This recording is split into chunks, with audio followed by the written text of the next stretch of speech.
Hello friends, welcome to my YouTube channel. आज के इस वीडियो में खंड शिक्षा अधिकारी के लिए जीके जीएस करंट अफेयर्स के टॉप 42 क्वेश्चन डिस्कस करेंगे। तो इस वीडियो को लास्ट तक जरूर देखिए। यदि वीडियो अच्छा लगे तो वीडियो को लाइक करें, शेयर करें। चैनल पर पहली बार विजिट कर रहे हैं तो चैनल को सब्सक्राइब कर लें। पास ही में आपके बेल आइकन होगा, उसको भी दबा लें। इससे आने वाले सारे नए वीडियो की नोटिफिकेशन आप सभी लोगों तक आसानी से पहुंच जाएगी। जैसा कि गाइस आप लोगों को पता ही होगा कि आपका जो खंड शिक्षा अधिकारी का जो एग्जाम है ये 16 अगस्त 2020 को होना है। समय बहुत ही कम है, तो आप सिर्फ और सिर्फ रिवीजन पर विशेष ध्यान दें। तो चलिए स्टार्ट करते हैं आज का वीडियो। क्वेश्चन है कि भारतीय संविधान में संशोधन करके शिक्षा का अधिकार कब जोड़ा गया था? 1 अप्रैल 2010, 1 अगस्त 2010, 1 अक्टूबर 2010, 1 दिसंबर 2010। तो ये कब जोड़ा गया था? तो गाइस ये जोड़ा गया था 1 अप्रैल 2010 को। नेक्स्ट क्वेश्चन देखिए, भारतीय संविधान में शामिल हैं। तो भारतीय संविधान में कितने अनुच्छेद और कितने भाग और कितनी अनुसूचियां शामिल हैं? तो गाइस ये शामिल हैं, देखिए 395 अनुच्छेद, 22 भाग एवं 12 अनुसूचियां। नेक्स्ट क्वेश्चन की ओर बढ़ते हैं। क्वेश्चन गाइस है कि राज्यसभा में होते हैं, तो राज्यसभा में जो सदस्य होते हैं वो भारत के किसके द्वारा मनोनीत किए जाते हैं? कि कितने सदस्य होते हैं जो कि राष्ट्रपति के द्वारा मनोनीत किए जाते हैं? क्वेश्चन में ये पूछ रहा है। देखिए दोस्तों, 250 सदस्य जिनमें से 12 सदस्य भारत के राष्ट्रपति के द्वारा मनोनीत किए जाते हैं, ये आपको ध्यान रखना है। अगला क्वेश्चन, लोक लेखा समिति अपनी रिपोर्ट प्रस्तुत करती, तो लोक लेखा समिति अपनी रिपोर्ट किसको प्रस्तुत करती है? तो देखिए लोक लेखा समिति अपनी रिपोर्ट लोकसभा के स्पीकर को प्रस्तुत करती है। नेक्स्ट क्वेश्चन देखिए, निम्नलिखित कथनों में से कौन सा एक सही नहीं है? बी वाला जो ऑप्शन है आपका, धन विधेयक की शुरुआत राज्यसभा में होती है। अगला क्वेश्चन, भारतीय संविधान द्वारा प्रदत्त निम्न में से कौन सा अधिकार गैर नागरिकों को भी उपलब्ध है? ऑप्शन ए, संवैधानिक निराकरण का अधिकार। अगले क्वेश्चन की बात करते हैं, किस अनुच्छेद के अनुसार भारत के राष्ट्रपति द्वारा राष्ट्रीय आपातकाल की घोषणा की जा सकती है? किस अनुच्छेद के तहत राष्ट्रपति के द्वारा राष्ट्रीय आपातकाल की घोषणा की जा सकती है? अनुच्छेद 352। बात करते हैं अगले क्वेश्चन की। देखिए अगला क्वेश्चन है, निम्नलिखित कथनों में से कौन सा एक सही नहीं है?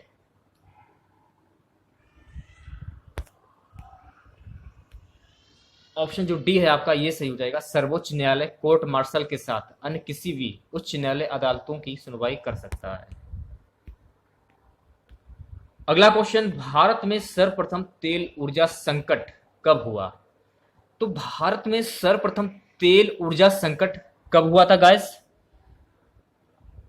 ऑप्शन डी, 1970 और 1980 के दौरान।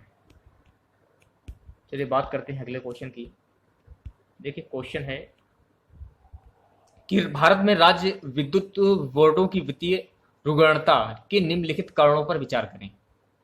उपरोक्त में से कौन से कथन सही हैं? देखिए ऑप्शन जो बी आपका है ये सही हो जाएगा। पहला, दूसरा, तीसरा और चौथा। अगला क्वेश्चन देखिए, भारत में किस तरह की अर्थव्यवस्था है? समाजवादी, गांधीवादी, मिश्रित, स्वतंत्र। तो भारत में किस तरह की अर्थव्यवस्था, ये क्वेश्चन में पूछा जा रहा है। तो भारत में जो है मिश्रित अर्थव्यवस्था है। अगला क्वेश्चन, भारत में योजना आयोग की स्थापना किस वर्ष हुई थी? भारत में योजना आयोग की स्थापना किस वर्ष हुई थी? वर्ष 1950 में। अगला क्वेश्चन देखिए, जीव रासायनिक ऑक्सीजन आवश्यकता होती है। तो जीव रासायनिक ऑक्सीजन आवश्यकता होती है। ऑप्शन बी, सूक्ष्म जीवी द्वारा अपघटन हेतु प्रयोग की गई ऑक्सीजन। अगला क्वेश्चन, भारत के समुद्री जल में हानिकारक शैवाल प्रस्फुटन में हो रही वृद्धि पर चिंता व्यक्त की गई है। इस समवृद्धि का क्या कारण तत्व हो सकता है?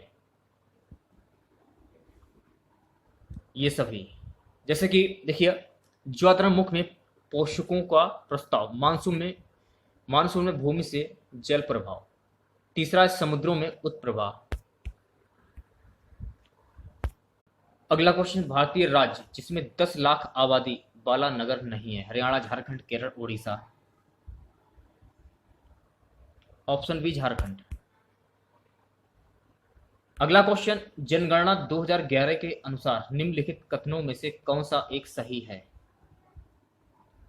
ऑप्शन ए, सिक्किम भारत का सबसे कम जनसंख्या वाला राज्य है। अब देखिए इस क्वेश्चन में क्या बोल रहा है, सुमेलित करने के लिए बोल रहा है। सबसे पहले मैं आंसर क्लियर कर देता हूं। आंसर हो जाएगा ऑप्शन बी। कैसे मिलान करना है? देखिए, वर्ष 2007 में राष्ट्रीय शहरी आवास पुनर्वास नीति की घोषणा हुई थी। 2015 में स्मार्ट सिटी मिशन की घोषणा हुई थी। 1957 में मेगापोलिस शब्द का पहली बार प्रयोग हुआ था। इस प्रकार से आप मिलान कर सकते हैं। उसी प्रकार से अगला क्वेश्चन देखिए, सूची 1 में है कृषि जोत और सूची 2 में है कृषि भूमि का प्रतिशत भाग। तो आंसर मैं क्लियर कर देता हूं। आंसर हो जाएगा ऑप्शन ए।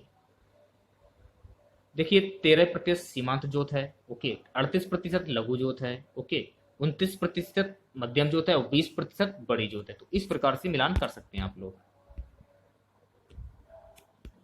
बात करते हैं अगले क्वेश्चन की, निम्नलिखित में से कौन कौन कौन क्षेत्र विकास कार्यक्रम के अंतर्गत शामिल है? ऑप्शन सी जो आपका है ये सही हो जाएगा। पहला है खेतों के ढाल को मंद करना तथा समतल बनाना। दूसरा है नहरों से जल वितरण हेतु पक्की नालियों का निर्माण करना। चौथा है कृषि के लिए ऋण की व्यवस्था करना।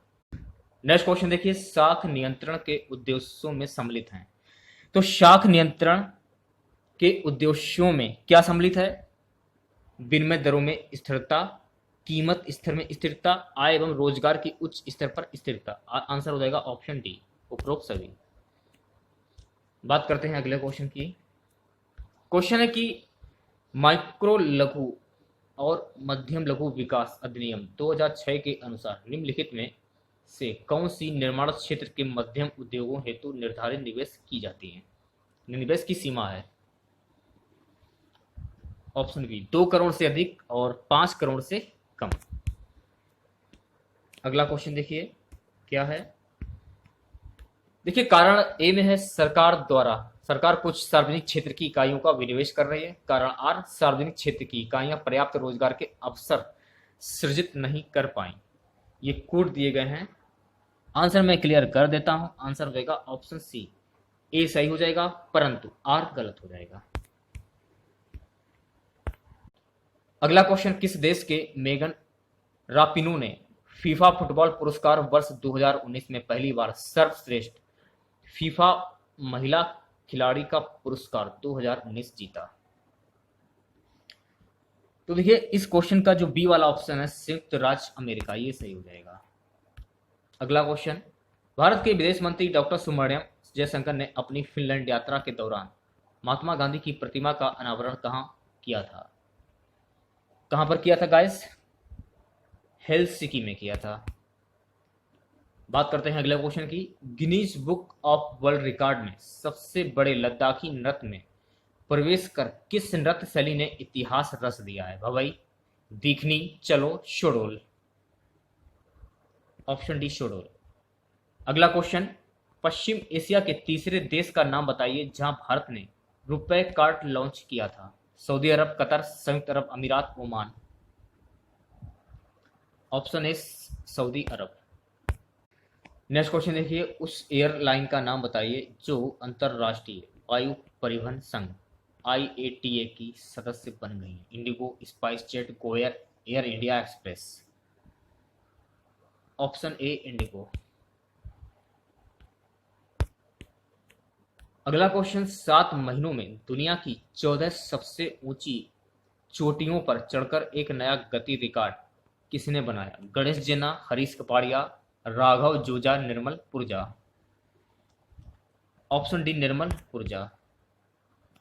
नेक्स्ट क्वेश्चन देखिए, global health security GHS index 2019 में भारत की रैंक क्या है? 57, 61, 63 या 67? 57 रैंक है, आपको ध्यान में रखना है। अगला क्वेश्चन देखिए, नीति आयोग के अध्यक्ष कौन है? राष्ट्रपति, आरबीआई गवर्नर, वित्त सचिव, प्रधानमंत्री। नीति आयोग के अध्यक्ष हैं प्रधानमंत्री। अगला क्वेश्चन, वर्ष 1991 की नई उदार आर्थिक नीति के परिचय के साथ भारतीय अर्थव्यवस्था ने इसके अलावा निम्नलिखित सभी के माध्यम से मौजूदा आर्थिक समस्याओं को संबोधित किया। ऑप्शन ए औद्योगिकरण। बात करते हैं अगले क्वेश्चन की। कुछ भारतीय अर्थशास्त्री ब्रिटिश शासन के दौरान भारत की राष्ट्रीय आय का मूल्यांकन करने का प्रयास करते थे। निम्नलिखित में से कौन अर्थशास्त्री नहीं है? ऑप्शन डी प्रसन्न चंद्र महालनोबिस। नेक्स्ट क्वेश्चन, भारत में राष्ट्रीय आय का आकलन करने वाली संस्था है। तो भारत में राष्ट्रीय आय का आकलन करने वाली संस्था कौन है? केंद्रीय सांख्यिकीय संगठन। यदि आप लोगों को वीडियो अच्छा लगे तो वीडियो को लाइक करें, शेयर करें। चैनल पर पहली बार विजिट कर रहे हैं तो चैनल को सब्सक्राइब करना ना भूलें। अगला क्वेश्चन, राष्ट्रीय आय को प्राय कहा जाता है। तो राष्ट्रीय आय को प्राय क्या कहा जाता है? तो देखिए, राष्ट्रीय आय को प्राय कहा जाता है साधन लागत पर शुद्ध राष्ट्रीय उत्पाद। देखिएगा, 16 अगस्त 2020 को आपका एग्जाम होना है। तो मैंने आपको पहले भी बताया था, आप सिर्फ और सिर्फ रिवीजन पर विशेष ध्यान दें। अगला क्वेश्चन देखिए, बंगाल का विभाजन ये कब हुआ था? 15 अगस्त 1905, 15 सितंबर 1905, 15 अक्टूबर 1905, 15 नवंबर 1905। बंगाल का विभाजन हुआ था 15 अक्टूबर 1905 को। अगला क्वेश्चन, खुदाई खिदमतगार नामक संस्था के संस्थापक कौन थे? खुदाई खिदमतगार नामक संस्था के संस्थापक कौन थे? Option C Khan Abdul Ghaffar Khan. अगला क्वेश्चन, भारतीय राष्ट्रीय कांग्रेस के उदारवादी युग में किसे भारतीय ग्लैडस्टोन की उपाधि दी गई? ऑप्शन डी दादा भाई नौरोजी को। नेक्स्ट क्वेश्चन, ब्रिटिश सरकार द्वारा बंगाल विभाजन कब रद्द किया गया? ब्रिटिश सरकार द्वारा बंगाल विभाजन ये कब रद्द किया गया था? ये रद्द किया गया था वर्ष 1911 ईस्वी में। अगला क्वेश्चन, दक्षिण पश्चिम मानसून निम्न में से किस प्रदेश में सर्वप्रथम प्रवेश करता है? केरल, तमिलनाडु, महाराष्ट्र, गोवा। Option A Kerala. अगला क्वेश्चन, भारतीय संविधान की समवर्ती सूची किस देश के संविधान से उद्गृत है? भारतीय संविधान की जो समवर्ती सूची है, किस देश के संविधान से उद्गृत है? ऑस्ट्रेलिया। साइकिल और कारों में वाल्व विटरिंग का प्रयोग होता है क्योंकि? तो देखिए, साइकिल और कारों में वाल्व बेयरिंग का प्रयोग इसलिए होता है, पहिया और धुरी के बीच संस्पर्श का प्रभावी क्षेत्र जो है वो घट जाता है। अगला क्वेश्चन, गंगा के डेल्टा के ज्वारी क्षेत्रों में कौन से प्रकार के वन पाए जाते हैं? गंगा के डेल्टा के ज्वारी क्षेत्रों में कौन से वन हैं जो पाए जाते हैं? Option D mangrove one. आज का हमारा सबसे लास्ट क्वेश्चन है, विश्व का सबसे ऊंचा पठार कौन सा है? मंगोलिया का पठार, तिब्बत का पठार, लंबिया का पठार, अरब का पठार। ऑप्शन बी तिब्बत का पठार। तो दोस्तों, ये थे हमारे खंड शिक्षा अधिकारी के लिए टॉप 42 क्वेश्चन, जो कि आने वाले आपके एग्जाम खंड शिक्षा अधिकारी के लिए काफ़ी महत्वपूर्ण है। 16 अगस्त 2020 को इसका एग्जाम भी होना है, तो अच्छे से तैयारी करिए। मेरी शुभकामनाएं आप लोगों के साथ में हैं। यदि आप लोगों को वीडियो अच्छा लगे तो वीडियो को लाइक करें, शेयर करें। चैनल पर पहली बार विजिट कर रहे हैं तो चैनल को सब्सक्राइब कर लें। पास ही में आपके बेल आइकॉन होगा, उसको भी दबा लें। इससे आने वाली सारी नए वीडियो नोटिफिकेशन आप सभी लोगों तक आसानी से पहुंच जाएगी। चलिए मिलते हैं नेक्स्ट वीडियो के साथ। जय हिंद, जय भारत।